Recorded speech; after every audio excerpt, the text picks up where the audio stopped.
खतरनाक वाटतं नेहमी, कारण खतरनाक ऑडियन्स असतो. आणि गेल्यावेळी पण मी आलो होतो, एवढीच ऊर्जा होती. आणि त्यांनी माझ्यासाठी गुलाबजाम आणि व्हॅनिला आईस्क्रीम मागवलं होतं कुठून तरी बिचाऱ्यांनी अरेंज करून. सो उत्स्फूर्त असतात सगळे. आणि स्पेशली हॉटेल मॅनेजमेंटचे जे स्टुडंट आहेत ते सगळे धावपळ करत असतात. आणि बाहेर पण कल्ला असतो आणि मजा येते. आणि स्पेशली डिलेवरी बॉयसाठी आलो आहे, कारण मला असं वाटतं की हा सिनेमा जसा आम्ही वुमन सेंट्रिक केलेला तसा युथफुल पण आहे. याच्यात गाणी आहेत, मजा आहे. ट्रेलरला तुफान रिस्पॉन्स मुलांनी दिला. सो त्याच्यामुळे याच्यातला जो मेसेज आहे तो यूथपर्यंत पोचावा, आणि त्याच्यासाठी पिल्लाईज कॉलेजने आम्हाला एक संधी दिली. त्यासाठी खरंच थँक्यू सो मच. आणि हा जो मेसेज आहे तो सगळ्यांपर्यंत पोचला पाहिजे, कारण सरोगसी या टॉपिकवर हा सिनेमा आहे. आणि जनरली अशा टॉपिकवर कोणी सिनेमा करत नाही, आणि केला तरी थोडा सिरियस होतो सिनेमा. आणि आम्ही एंटरटेनमेंट पद्धतीने हा मेसेज पोचवण्याचा प्रयत्न करतो. आमचं एवढंच म्हणणं आहे की पुरुष जेव्हा सक्सेसफुल होतो तेव्हा आपण म्हणतो की त्याच्या मागे खंबीरपणे बाई उभी असते. पण बाई जेव्हा प्रॉब्लेममध्ये असते, स्पेशली अशा जेव्हा समाज तिला काही काही नावं ठेवत असतं किंवा मागून काही काही बोलत असतं, तेव्हा बाई जेव्हा प्रॉब्लेममध्ये असते तेव्हा त्याच्या मागे पुरुष उभा राहायला पाहिजे. आणि मला वाटतं सरोगसीची पहिली फिल्म आहे जी मेल्स पॉईंट ऑफ व्ह्यूने जाते.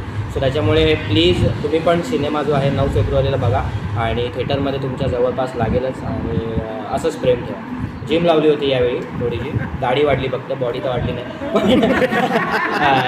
पण मला असं वाटतं त्याच्यात पण 2 महिने खूप मेहनत केली बॉडीवर, प्रोटीन आणि एक्सरसाइज याच्यावर खूप मेहनत केली. आणि आम्हाला असं वाटलं भाऊ नावाचं आमचं कॅरेक्टर आहे दिगंबर कांतोळे, तर तो थोडा रांगडी वाटला पाहिजे, आणि रांगडी पण नॅचरल वाटला पाहिजे. उगाच काहीतरी बॉडीमध्ये चेंजेस, म्हणजे काही बॉडी बिल्डर नको होता तो, फक्त तो रॉ असला पाहिजे. आणि ते करायचा आम्ही प्रयत्न केला आहे. आणि आय होप की लोकांना हा वेगळं जे रूप आहे ते माझं आवडेल. आणि लोक दगडूला जसं आपलं म्हटलं किंवा गणेश बाबूराव ढोकेला जसं आपलं म्हटलं तसंच याला पण आपलं म्हटलं. एवढंच सांगेन, अशीच एनर्जी ठेवा यार. आम्ही कॉलेजमध्ये असताना आमची पण एनर्जी अशीच होती.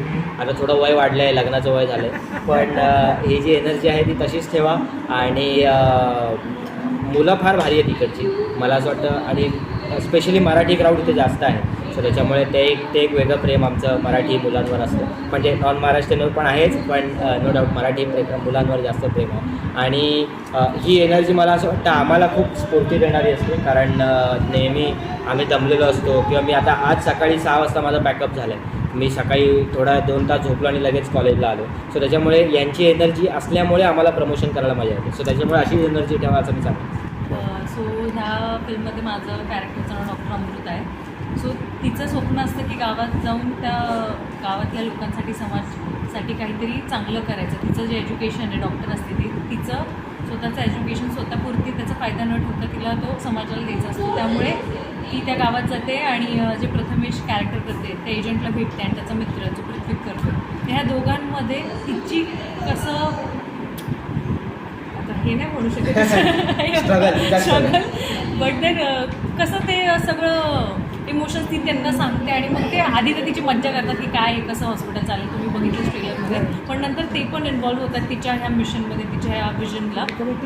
येस. आणि मग ते एका साईडला होतात. आणि जसं प्रथमेश बोललं असतं, आम्ही सगळं रिव्हील नाही केले ट्रेलरमध्ये. आमचा जो ॲक्च्युअल विलन तो अजून आलेला नाही. सो आम्ही मिळून कसं त्याच्या समोर जातो आणि काय मजा येते आणि काय घडतं, तर हे तुम्हाला पिक्चर बघूनच कळेल. सो तुम्ही बघा ना. अरे of course I miss my college days. असं बघितली नाही एनर्जी. आम्ही सकाळी अजून एका कॉलेजमध्ये गेलो, than it feels amazing. Actual euphoria तुम्ही खूप करेक्ट नाव ठेवलं आहे त्या गोष्टीचं. सो खूप इन्फेक्शियस एनर्जी आहे ही. आम्हाला पण खूप अजून करावं असं, अजून थांबवायचं थोडंसं, पण because of certain commitments we have to leave. पण खूप भारी. Thank you so much. थँक्यू.